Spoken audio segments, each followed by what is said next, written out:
today's theme is about falling up. Well, that's great. Let's hear more about it. The whole notion is that, whether you separate from a company or the company separates from you, almost always the next opportunity is better than the previous. I'm thinking about the people that have come through my doors, my business over the course of years, with the exception of one gentleman who had a substance issue. Everybody that left, no matter who initiated the leaving, everybody was better for it. They each found their next stage in their journey.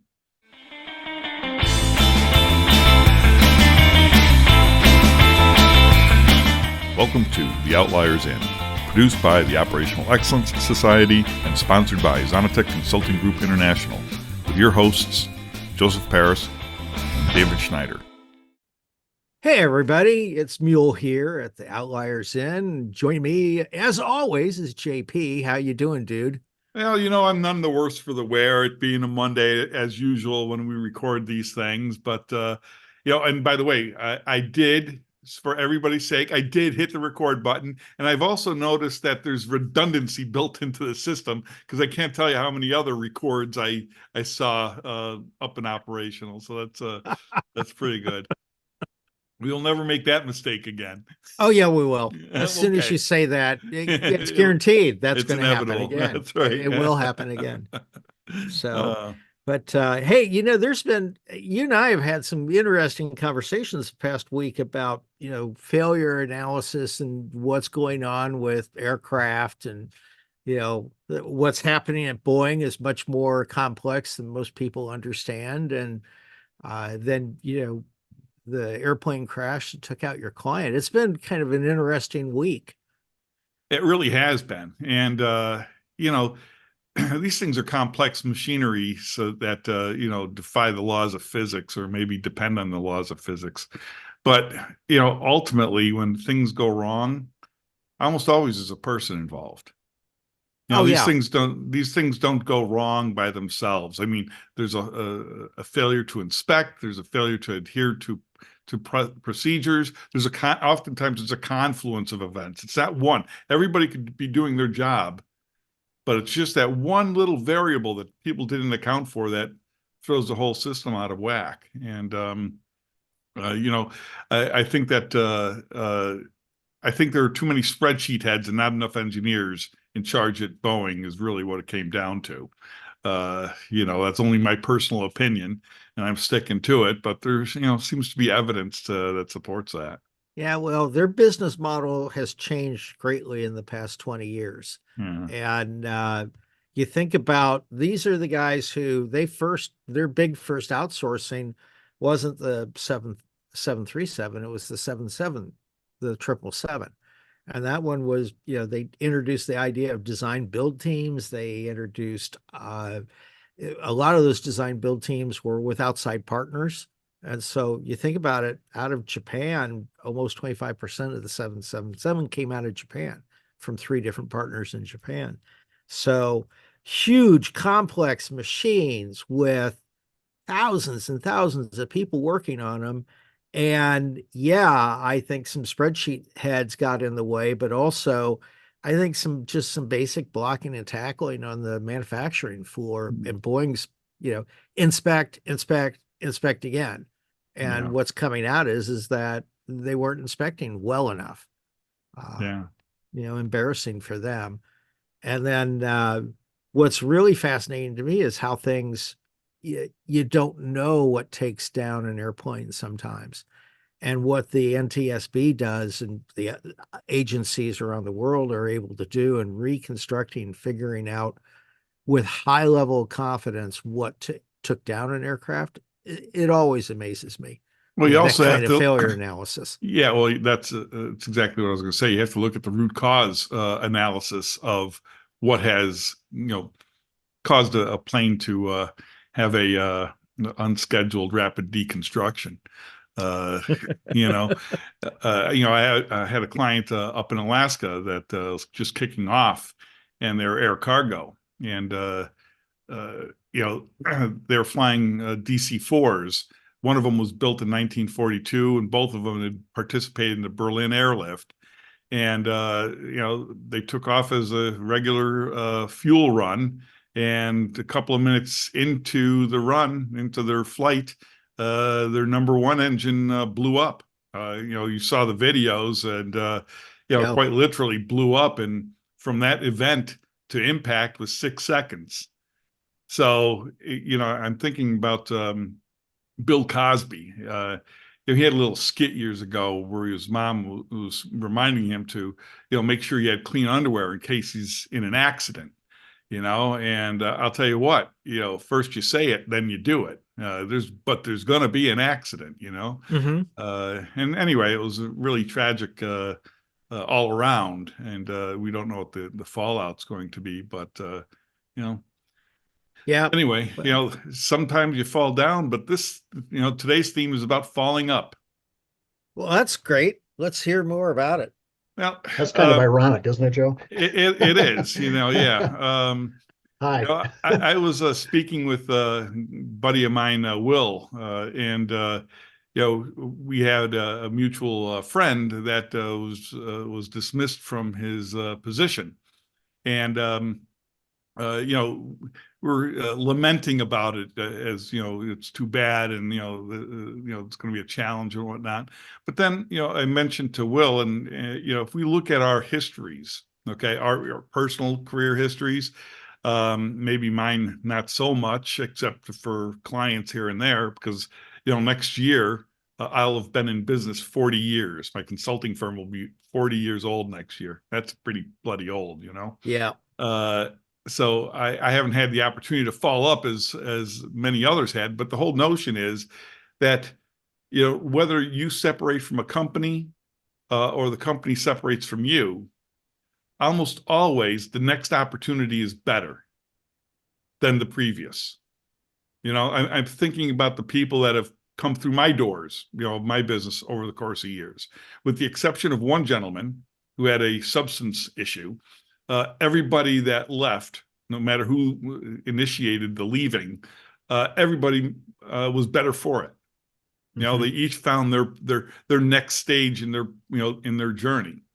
So I think that made a pretty good theme, because there's a lot of people that are looking for new jobs or contemplating new jobs. There's a lot of uncertainty in the economy and what have you, and what's next. So why don't we get Will involved here, because he was the one that sort of like was the Have them settle on, pull on up to the bar here and have a drink. Yeah. Thank you. I appreciate the opportunity. Yeah. So, like JP said, we have a mutual acquaintance, and we were just kind of reminiscing about that and thinking about my own career. And a few times I've fallen upwards, sometimes on purpose, and sometimes by sheer dumb luck. And just kind of talking about how you navigate those waters. And I know for me personally, there's been a couple of times where whether I agreed with the decision or not, I was informed that, hey, we don't need your help anymore.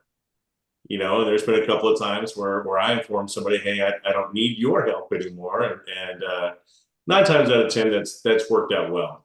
And I think I was reading an article the other day that however you measure success, whether it's monetarily or position or title or what have you, that most folks who stick it out in one job for, no disrespect to JP here, for 40 years, congratulations, but most folks who stick it out in one job, they kind of get stuck, and they don't find that success, however you measure it. And people who are willing to take a chance and go try something new, they tend to do a little better for themselves, one way or the other, however you want to measure winning.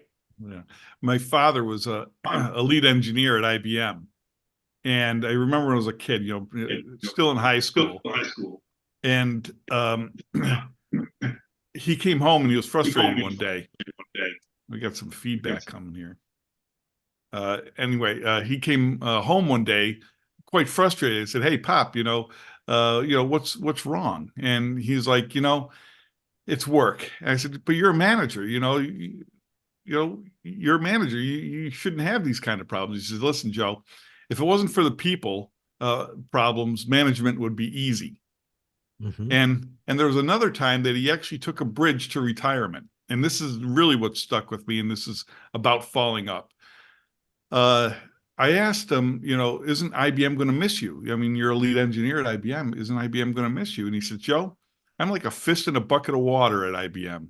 The hole I leave behind is how fast they're going to fill my position. And I'm like, wow, you know what I mean? It's like, it's great to have that kind of redundancy and that ability to not miss somebody or have that continuity plan. But, my father fell up into retirement and somebody fell up to fill his hole. So this is just the way it is. I mean, it's tougher when you are pushed out of a job at a business, at a company, terminated, laid off, or whatever the case might be. But like I said, everybody that has passed through my doors, their next rung on the step was a positive move. So, Mule, how about you? Have you had any experiences like that? Well, I've been fired once and then rehired less than 4 days later, and the guy who fired me was fired like a month later.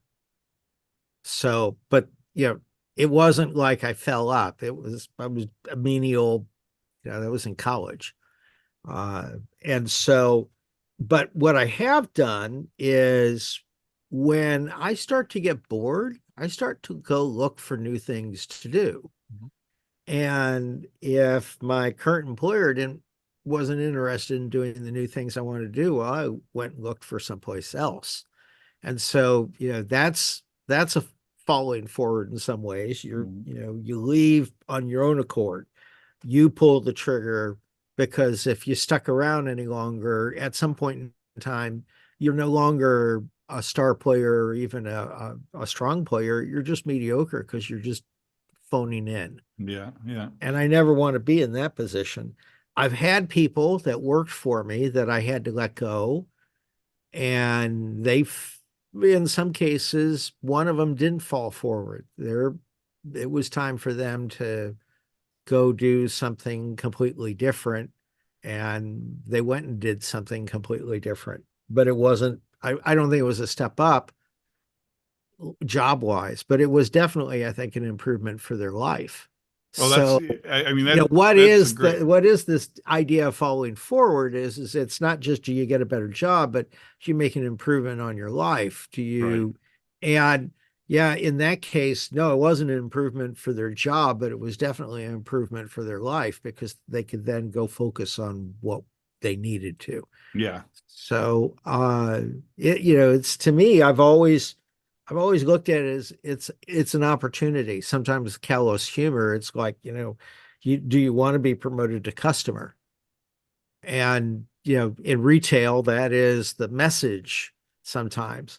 But being promoted to customer sometimes is a very freeing thing to happen to somebody in retail because they can go have fun someplace else. Right, right. So, Andy from the UK. How about you, Andy? You got any experiences falling up, falling down, sideways? Um, yeah, yeah, a few. Um, I've been made, I've been made redundant a few times. Um, but I guess, and some of them have, I suppose, have left me out in the wilderness for a while. But I've always seemed to have managed to remain, I guess, remain above ground and vertical. So it's all good. Um, but I keep, I, we talk a lot about, training, and there's the old cliche about, oh, our people are our best asset. Fantastic. Show me your asset management program. And I've also taken pride, and particularly when I worked for a well-known telecoms company. I won't tell you which because Nokia wouldn't like it, but but we used to have guys from our shop floor poached off to the R&D department or the test department and the like, and I had absolutely no problem with that. One, you're helping them along, Two, the other department have seen something in them that they like. And three, it means you got a spy on the inside. Yeah. But apart from that, you've got somebody who's going to bat in your corner. And again, without sort of getting cliched, again, it's the whole thing about, well, what if I train them and they leave? Well, what if you don't train them and they stay? Yeah. So I've always taken pride in advancing people through a business that I'm part of, because why wouldn't you? My short-term loss, again, to go back, Joe, to your dad's analogy of putting his fist in a bucket of water, pulling it out, there's the impression you leave. There are people who you will miss, but generally you can replace people on the shop floor. Occasionally you can't, but you know what? Suck it up, buttercup, because the business is doing better out of it anyway. Yeah. And what about you, Pete? Yeah, a few times. I mean, I guess I fell up and out of telecoms, which was both good for me and telecoms probably in the end. That was a bit of a shock to the system at the start of it, but interesting phone call on the day I got told I wasn't going to stay. And worse than that, I had to pay off half the team I'd recruited, help pay off. I phoned a mate and he said, "What are you worried about? We've got a job for you." And I walked straight into a consulting role. That for a year got me an opportunity with a well-known Danish shipping company based out of Copenhagen, which got me an opportunity with a well-known world-leading brand toy company based out of Billund in Denmark, and an end of career. We are giving out a ton of these DeWalt samples today. What the heck was that? I don't know. if they're tasty, I'll have one. I'll have a DeWalt sample, please. Yeah.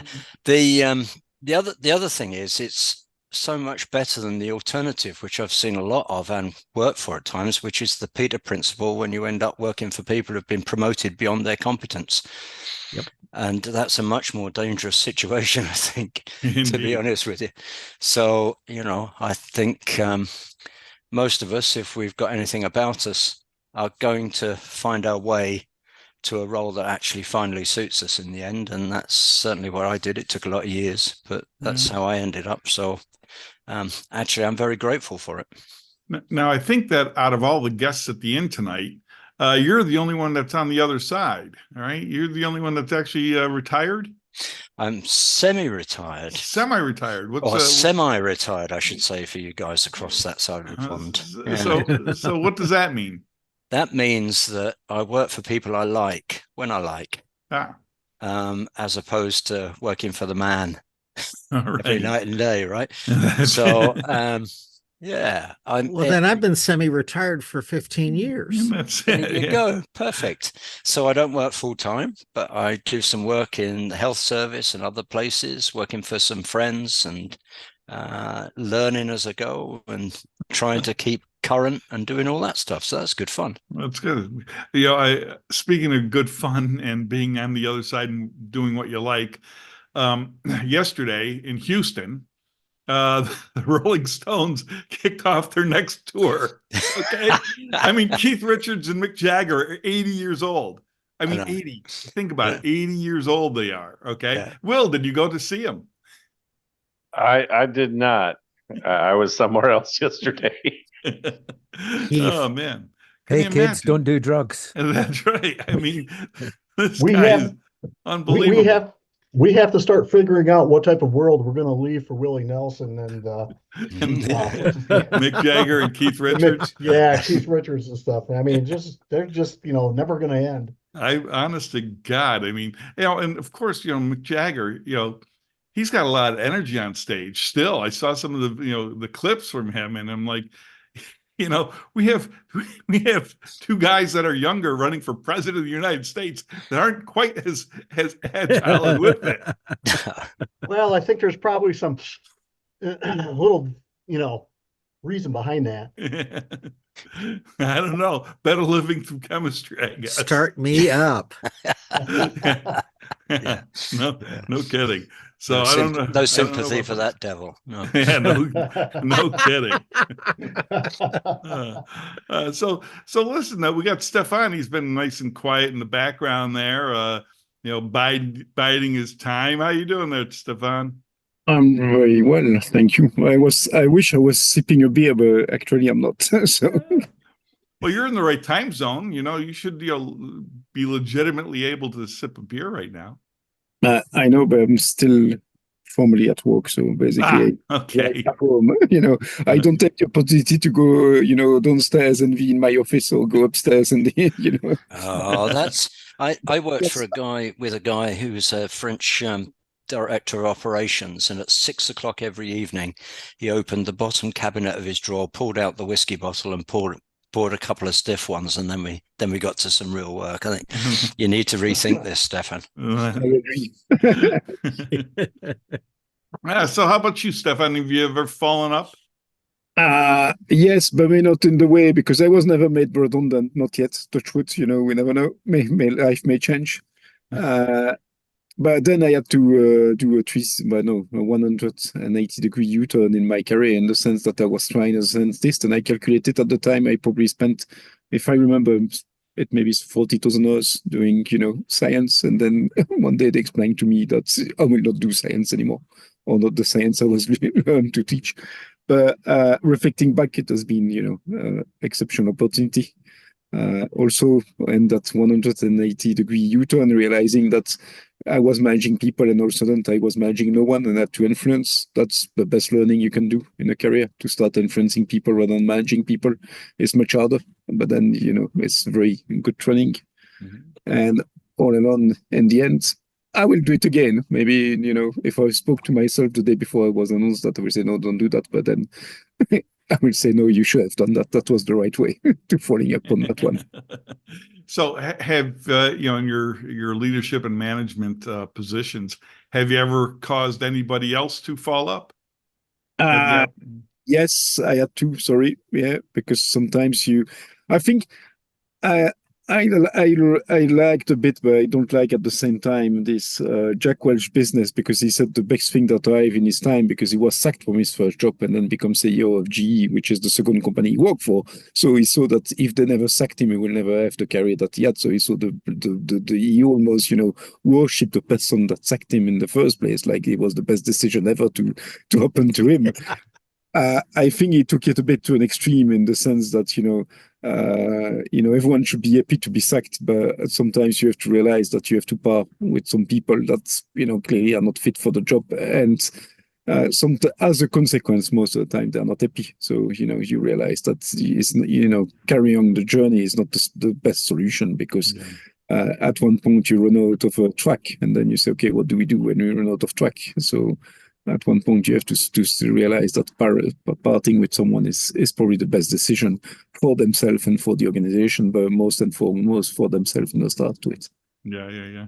They say that, one door closes, another opens, but the hallways are a bitch. Hey, Joe, I got a question for you. Yeah. In your long history of consulting, have you ever had where a client principal ended up following up? A client principal? Yeah. So Like- your principal who you were working with at the client company, they ended up getting followed up.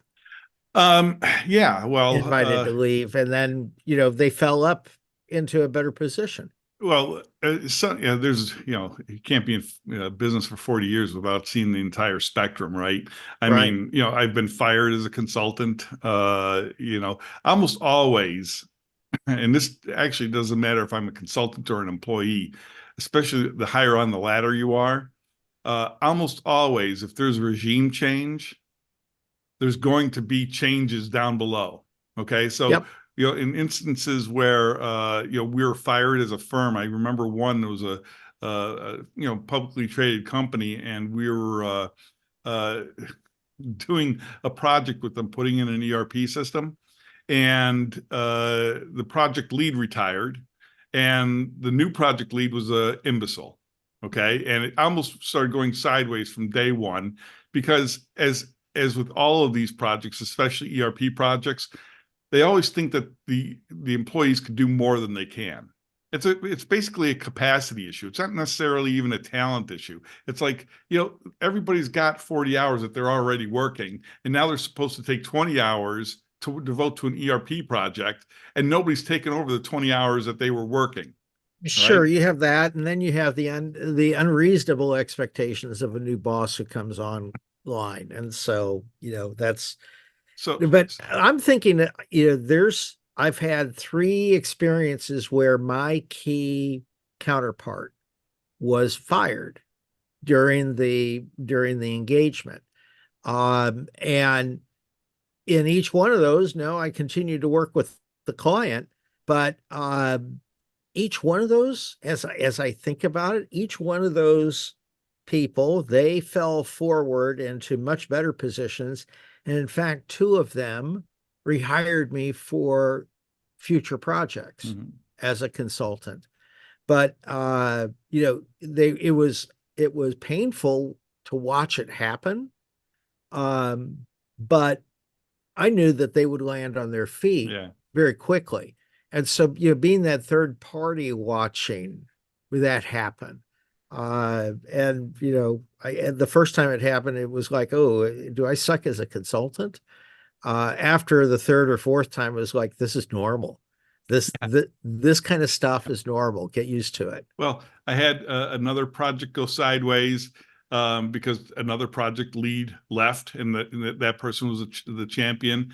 I had one that was a struggle. It was like 1,000 times over budget because the team that was supposed to implement the ERP system was also the team that was supposed to help take the company public.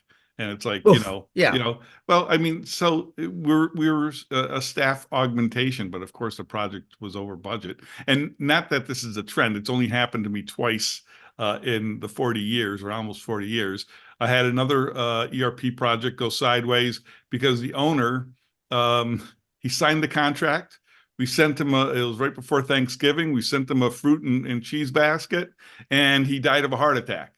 And then, of course, I don't think it was the wine or the fruit and the cheese. I mean, I feel like you got to unwrap that. You can't just throw that out on the table and expect us to not comment. You killed your client, is what he's trying to not say. He sent them bad cheese. It was Naughty terrible. cheese, bad cheese. It was Hickory Hills or Hickory Farms or whatever that is, not to say that it was Hickory Farms' fault because I don't want to get sued by anybody, but it was a coincidence, I'm sure.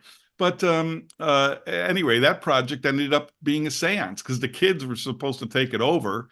And of course they didn't know how to run the business, and they didn't know how to do any of the magic that was in the guy's head.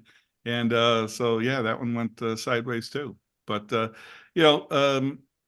these things happen, but almost always, and if you think about it in leadership positions, as we came up, almost always the root cause is regime change. You know what I mean? Whether it's a key person leaves and there's a vacuum, or a new guy or gal comes in and they just want to piss on the fire hydrant and leave their mark, whatever it might be, it's almost always because of regime change. Well, there's also planned exits. Oh yeah, that's managing. That's not really that. falling up though. That's walking up, right? That's the difference. If it's Yeah. planned, it's not. Well, it's planned as this division. Depending on how many frosty beverages you have, sometimes falling looks like walking, and sometimes walking looks like falling. It's all in the number of frosty beverages. That's it. Hey, how about you, Don? You ever fall up, fall down, fall side? Well, I've seen you fall down. Only at those meetings that shall remain nameless. But yeah, really. No, that's been the story of my life. I mean, that's all, since I started, pretty much back in '84 at one of the companies I was working at, and I got laid off twice. Their company hiring and firing policy was last hired, first fired. So if you're on the bottom end of the totem pole, then you're out the door, if something goes wrong. And I went out for the second time, and I watched somebody else get laid off for the third time, and I says, no, I just can't do it. I can't bring myself to do it. So, I mean, I started off at someplace else and then moved up the chain there rather quickly. And I'm sure you've heard this one before, but they made things so uncomfortable for me that I said, you know, forget it. I'm out of here. I took another job someplace else, you know, with almost twice the money. And they wanted me to stay, but I says, you're just not going to meet the demands. It's just not going to happen. And I had my general manager call me up 3 months later, and he says, just an FYI for you. He says, the first month you were gone, they lost over $1 million. Second month was over $500,000. And to replace me, they had to spend somewhere in a general vicinity of about $750,000 on equipment and everything else like that to get it up to where I had the departments before. So, and then from there, the one place that I was at, things got uncomfortable there, and I just decided to leave and walked out the door. And that's when I started the business, and you know, just haven't looked back yet. So, You know, yeah. what I've noticed here too, recently, maybe it's always been that way, but there's this this salary compression. You know, I've seen a couple of clients losing good people because even though they've been there 10 years, the new people they're hiring at the same pay grade as the person that's been there 10 years and has all this experience, because they're getting their cost of living increases, but they don't understand that you know, the world is accelerating as far as the pay grade is concerned, especially in these times of rampant inflation. And you know, it's pretty remarkable that, you know, a person will have been there. I have a client right now, transportation industry. The gentleman, my lead, has been there 20 years, and the person they just hired, who's under him, is making almost as much as he was. And of course, he squawked about it and got a significant bump. But you think about this, you know, people get complacent in their jobs, and not complacent as far as what they're willing to work and how much they're contributing, but complacent in what their compensation packages look like. And it's almost like boiling a frog, right? They don't know they're being boiled. And, you know, they leave, and it's really a strange situation because they leave and they get the 25% bump, and the company that they left has to pay 25% more to pay, you know, to replace them. And if they had just paid the person, you know, a reasonable today's wage, taking into consideration that experience that they have, they would have been much better off. Tell me how somebody's compensated, and I'll tell you how they'll behave. And somebody who, before you introduce this new employee that's getting paid almost, was that individual unhappy with their pay? And were they comfortable with their pay? And were they comfortable with how they were behaving? And then, well, this is unfair. The sense of unfairness comes in. That's what it is. Yeah. It's a sense of unfairness. I worked for a man who his theory of compensation was what you meet what their needs are to where they're comfortable with it, and that you're showing enough attention to them with benefits and other things that they're appreciated. But you know, then you had to be careful with what you hired. You know, right. If you have an industry that has a lot of turnover and people don't stay in a position for 5 years or so, then you don't have that risk. But you know, is it what do they need? What's going to be that comfort point to be able to get the production that you need? And then you introduce something else to bring somebody in, and then that upsets that apple cart. It's an interesting dynamic to have to manage around. Right. So anybody else have any anecdotes of falling up, falling down, falling sideways? Not an anecdote as such, but I also think it's about maturity as well, right? So when I was in my 30s and 40s and had a big mortgage and kids to put through school and all that other stuff, then falling anywhere was sent you down to the bottom of Maslow's hierarchy pretty bloody quickly, right? And you don't tend to be quite as brave when you're taking a risk, not only with yourself, but with a whole range of other things. And one of the things we see I do quite a bit of coaching these days with youngsters in our health service. And what I see is very dissatisfied individuals who will not do what they know they should do, which is vote with their feet and go and find something else to do. They will stick it because they're afraid to walk away from something that they've got. And that belief in yourself and that belief that actually things will actually be better is very hard. Now, when I got a bit older and these things happened to me, funnily enough, it didn't seem to matter quite so much, and things actually fell pretty well. So I think there's a whole bunch of things there that line up in that, and different stages of life will have you feeling very differently about those situations, right? And you perhaps be a little less brave than you ought to be in reality. I've can't be in business 40 years without having some down years, right? Sure. And there was this one particular patch in the desert that I was crawling through that was really quite irritating. And a friend of mine said, "Geez, Joe, what the hell are you worried about? You've been here before. You always figure out a way to get out of it."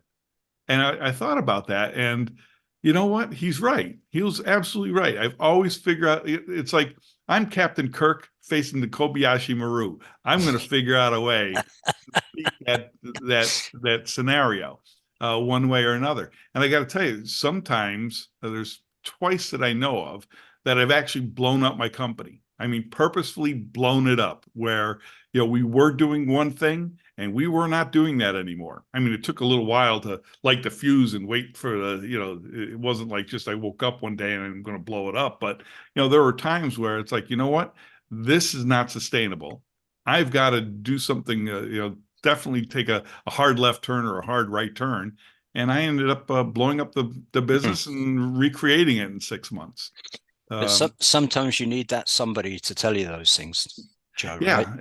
Right? And it caused me to reflect too. It was like, you know what? He's right. You know what I mean? Because this was like not my first time in the desert. And but it's important, as you said, Peter, for that person to mention that and for it to resonate. Yeah, and I was thinking of in my own career, I remember being at a certain telecoms company and being recruited to do a specific job and having to pluck up the courage to go back to my boss and say, that job you recruited me for, that's not actually what you want. And it's actually something very different. And to be brave enough to say, if therefore you don't want me anymore, that's fine, right? Because it was very clear to me that they, in this particular instant, I was recruited as head of Six Sigma to a company who couldn't count, right? What a waste of fucking time that was. So I had to go back and explain to them, perhaps some lean principles might be a good starting point, and maybe we need to do something very different. And that was, at the time, felt very brave and very big, but actually it was a very simple step. And they said, "Oh, okay then." And we went off and did it right. But sometimes you don't have that wherewithal, and you need that coach and that somebody alongside you to give you a nudge and say, "Oh, for goodness sake, right, you're okay, move on." Yeah. I had a mentor once that said, if you win all the business, you're doing something wrong. If you don't win any business, you're doing something wrong. Yeah, good point. And there's a lot of truthisms to that. Yeah. So, Will, there, you and I have been around with each other long enough that I've seen you through some transitions, but you seem to always fall up also. I'm like a penny, right? Always right side up. No, not really. Yeah, it's interesting. I've spent, mostly, well, I don't know. I stop and reflect on this from time to time. But our mutual acquaintance, right? We've done a lot of talking and kind of a download, an after action report, whatever you want to call it, kind of talking about what happened, right? What could have been done different? What decisions could this person have made that might have changed the outcome? What did it have changed? I think it's important, right? So whenever something like this goes on, whether it's mutual or exclusive, once that change has happened, you need to stop and think about it, right? And do I need to adjust my aim? Do I need to adjust level of effort? Do I need to go get a new skill? Do I need to reinvent myself, like you were talking about, right? And I've had the good luck and the opportunities to reinvent myself several times. For those that don't know me, my very first job, first real job anyway, was, I joined the military, right? I was in the middle of college, and the world got turned on its head. You can imagine, about the time frame there. It's about 20 years ago, and so, I went from being an engineering college student to military police, and that was way far away from where I thought I was going to start, and where I find myself now in manufacturing is so far from that I could not have imagined. I could not have predicted, told you. If you had told me 20 years ago this is what I was going to be doing, I'd have called you a liar. I'd be like, there's no way. I don't see the path. I'm with you 100% on that, man. If somebody, if you went and think about everybody on this call, if you think about your, high school self, your 17, 18-year-old self, all right, telling you how you're going to be in, 50, 60, when you're 50 or 60 or 70. Okay. Think about that. And it'd be like, yeah, what the hell are you smoking?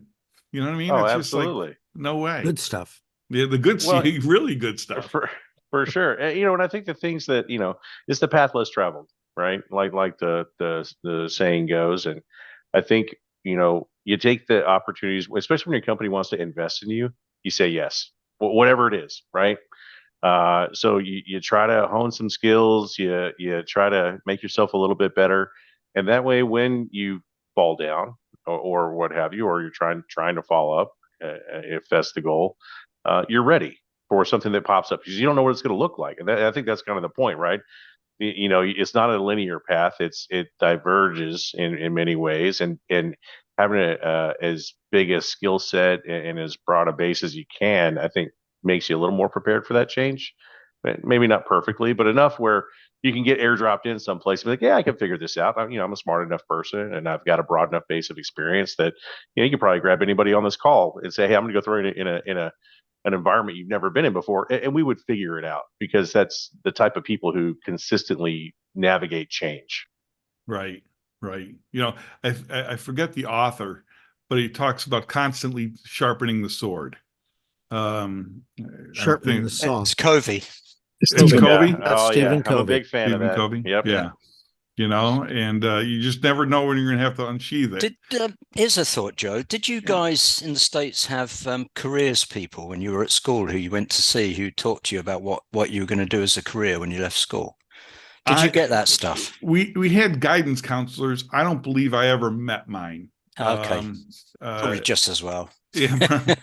You know what? The thing is, and this is a bit of a retrospective now, is that everybody was pushing you to college when, in 1981, okay. everybody was pushing you to college. And it was almost as if you didn't go to college, you were a loser. And I remember distinctly that at my high school, they had a thing in about the graduation. It's like 92% of our graduates are going to college. Okay.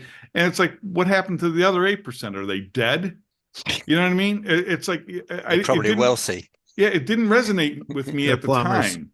Okay. It didn't really resonate with me at the time, because I didn't, because I didn't have the wisdom that I've collected over the years, allegedly wisdom that I've collected over the years. But it's like, a better one would have been 100% of our graduates graduated. And I mean, it sounds silly, but you had people that were going off into the military, they were going off into the trades. Yeah. They were, at the time, they were not sitting in mama's house in their basement playing video games. They were going on to the next level of their lives. Okay. And they're going to fall up and fall down and fall sideways all, repeatedly through that. So it kind of bothers me now thinking about it. But I like to see that there's such a renaissance in the trades. Mm-hmm. People are now are no longer being shamed for not going to college. In fact, there's many people are saying that's the smartest thing. That's the smartest move you could have made. Going into any of the trades. I mean, here in Germany, it takes a freaking week to get a plumber to the house. Are you kidding me?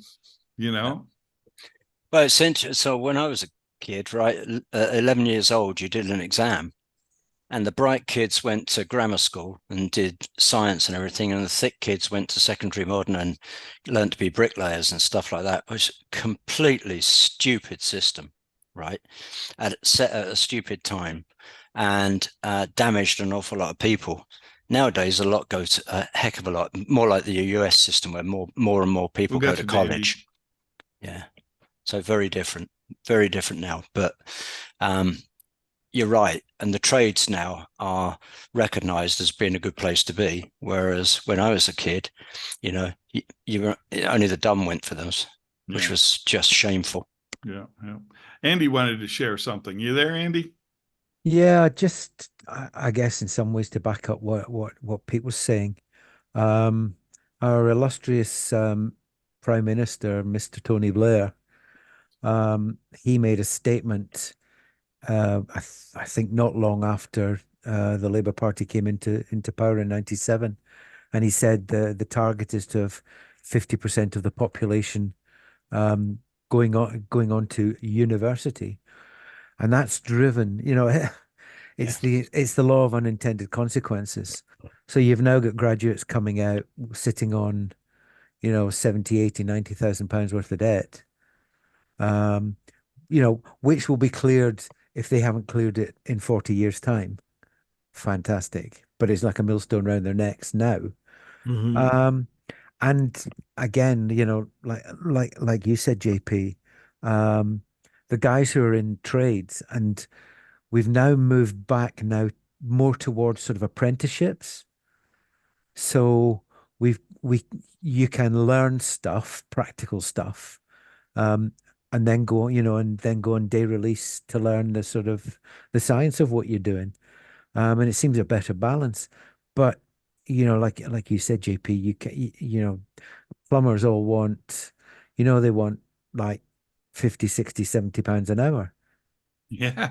And they're getting it, by the way. Yeah, they're but, getting yeah, it. They're getting it. But then I've got 30 plus years in manufacturing.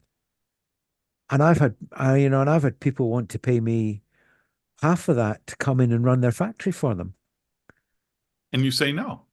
Yeah, well, yeah, absolutely, There you absolutely. go. But it doesn't. When somebody needs help, and you can walk into a place and think, "Oh my God, this is in a mess."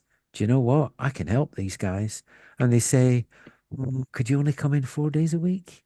Well, now you know why they're in a mess, though, right? Yeah, I mean, this is like, you know, yeah, absolutely. so Penny wise. you're right. I mean, Yeah, so, Wise. yeah. and I'll tell you, with the trades, you know, AI is not going to replace the plumber coming to fix your house. No. You know, I switched my group, my LinkedIn group, just today, Operational Excellence group on LinkedIn, so that I have to approve posts because I was tired of deleting 50% of them. All right. And no kidding, 2 of them looked suspicious. And I did one of those AI detectors, and it came back 100% generated by AI, these 2 of them. Okay. And it's like, you think about AI in the white collar jobs. Okay, those are the ones that are at risk. You know, the ones that went to university are largely the ones that are more at risk than the person that turns a wrench. You know, you talk about robotics and everything else, and that you might be able to automate things on the assembly line to a certain degree, not completely. But when it comes to repairs, whether it's a vehicle or whether it's anything in your house or pretty much anything, a doctor even, when it comes to repairs, that is something that AI is not going to easily replace or be replaced by AI.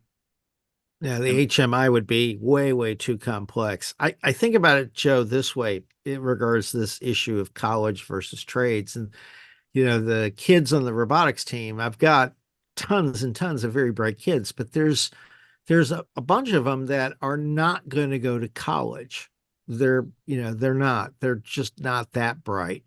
Hold it. I would they're take smart. exception to you saying They're they're not smart. that bright. I'm throwing They're a flag smart. on that They're one, smart. too. They're Okay. very bright, but they aren't ready to go to college. Or they're different. And- They're differently talented.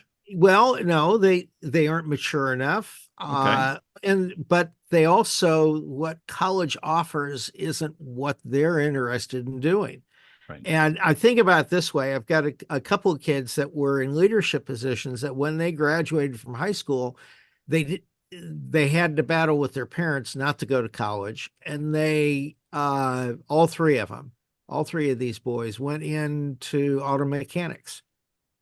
And two of them have now, after being in auto mechanics for a while, two of them have gone to college. They're now going to college to get a degree in automotive engineering because they're looking at it now. And the conversations I had with both of them, we're now ready. We're now, now I can see where the value is for it because I could do my mechanics job better, maybe, or I can change what's going to happen. But the push to send a lot of people to college before they even have an idea what they can do or what they want to do. And they're not, honestly, they're not bright enough to ask those right questions. Right. They don't know it. They don't have that experience to be able to go.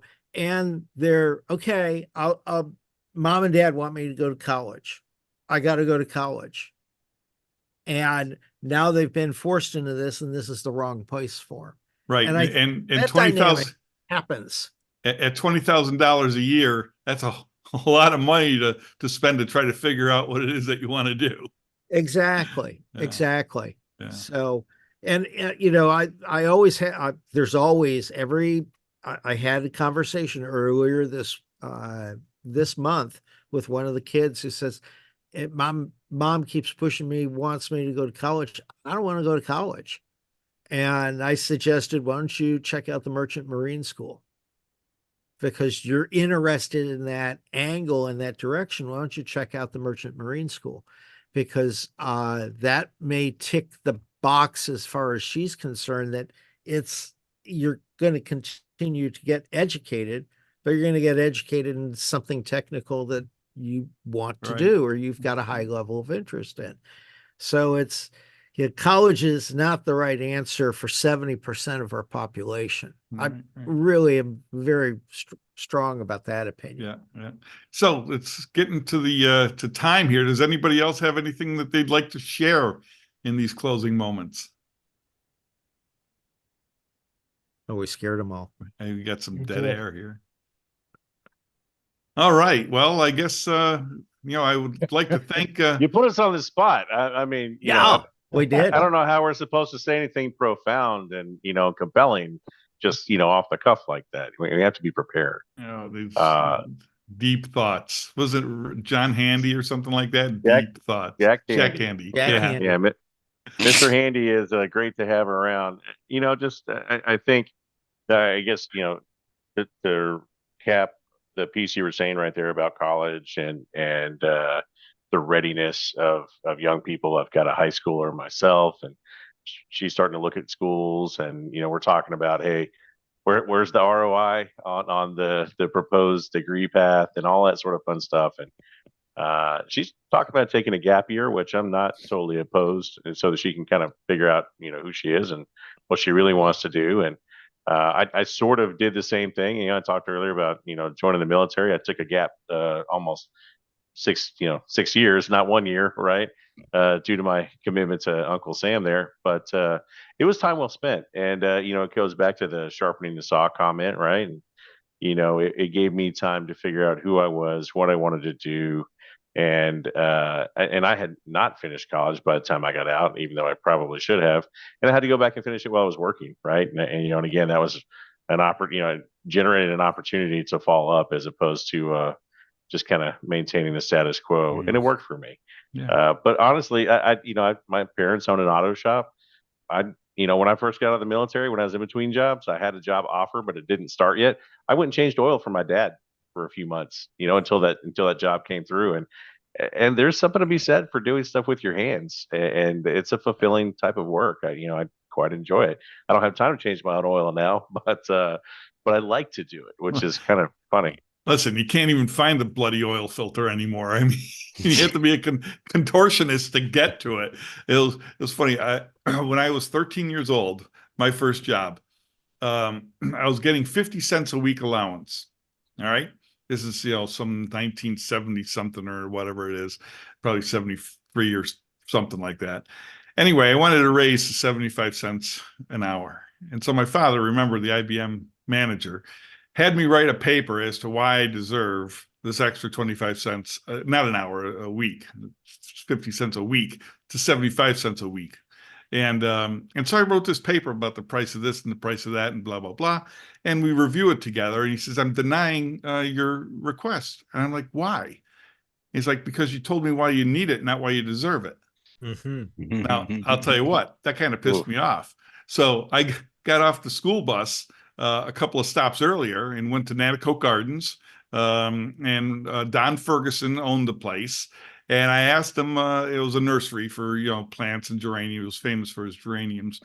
And I said, I'd like a job. And he says, what can you do? I said, whatever you show me to do, I'll do. And next thing I know, I'm making $1.85 an hour as minimum wage for farm. And my brother was cutting the grass. I quit. You fell up. I fell up. That's it. Yeah. But here I am. I'm a 13-year-old kid, and I'm making $50 a week. What are you kidding me? I mean, that's some major coin back then. Back in the dark ages. Yeah. So. Well, listen, I want to thank everybody for joining us and talking about falling up. I thought it was a great episode. So thanks a lot for everybody joining us. Yeah. Been a pleasure, fellas. Yeah, absolutely. You're very welcome, guess Joe, as ever. So I guess there's nothing left other than to tell you that, to fall up like my brother. And to follow up like my brother. Thanks a lot, everybody.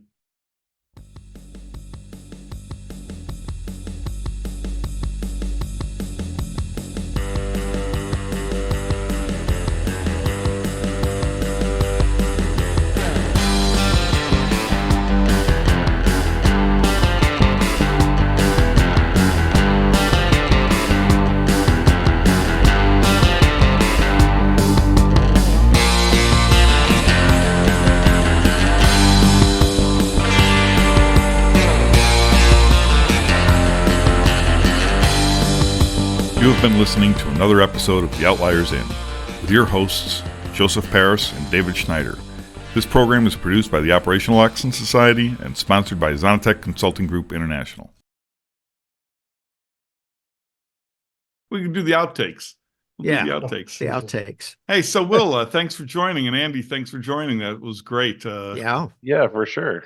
Pleasure. Hope I added value. Yeah, of course, everybody added value. A lot of good insights, a lot of good stories. It's in fact, John has reached out, and we're going to do a podcast together too. So I need your form back whenever you get a chance. Yeah, I can do that. Yeah, when you get a chance. I mean, there's no deadline on it because I'm just when I get the briefing document, then we schedule it up and do it from there. Yeah, I can definitely do that. I think he's looking forward to it. I mean, he obviously, we got to be mindful, right, when we talk about some of his stuff for this purpose. But I think he's absolutely fallen up. I mean, he's maybe even leapt up. Yeah.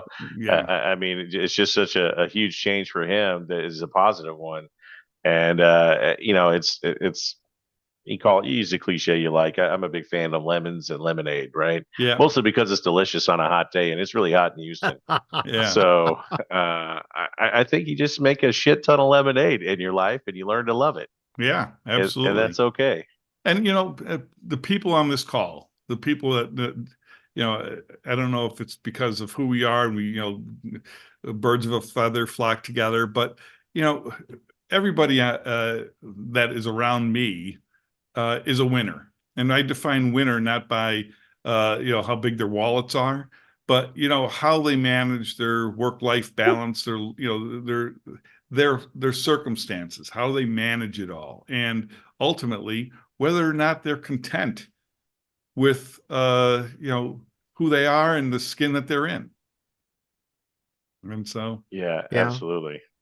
I keep reminding the robotics students, if you're not screwing up, you're not learning. And you have to be, I know that I'm this way. I'm kind of fearless about making mistakes. I make them often and Well, learn that's- from them. That's the You whole know? thing, though. You make enough mistakes, and then you get into a rhythm that, hey, this mistake is not going to kill me. Okay. Therefore, don't be afraid of making that decision. The only caveat to that is if you make a mistake, you have to be able to own up to it really Yeah. quick. You Okay? have to own it. Yeah, because otherwise, it's easy to fall into the what I call the gambler's fallacy, where you make a mistake and then you just keep on doubling down and knowing full well that if you keep on doubling down, you will win eventually, unless you run out of money first. And you run out of money first. Right, right. You always do. Yeah, but, you always Well, the house always wins. That of course, of course. That's right. It's, I didn't bring this up, but we just, with the robotics team, we just did our leadership selection. So we do that every year. It's, you think about it, you have a company of about 150 people, 130 people, and you change the management every year because, chunk of your management team leaves. And so this year we have like 45 rising seniors, where last year we only had 6 rising seniors because of COVID. But so lots of people, and we had a couple of people that were leaders this past year that were juniors, and they applied for their positions again. And those folks didn't get rehired because we had better candidates this See you, year. Stefan. And having to tell people, that was an interesting, those have been and will be, there's one left to have interesting conversations about explaining to them, this is why you didn't get the position, and this is now your opportunity to learn from that and how to guide them to fall up. Lots of opportunities, even if you don't get to be chief marketing officer. So.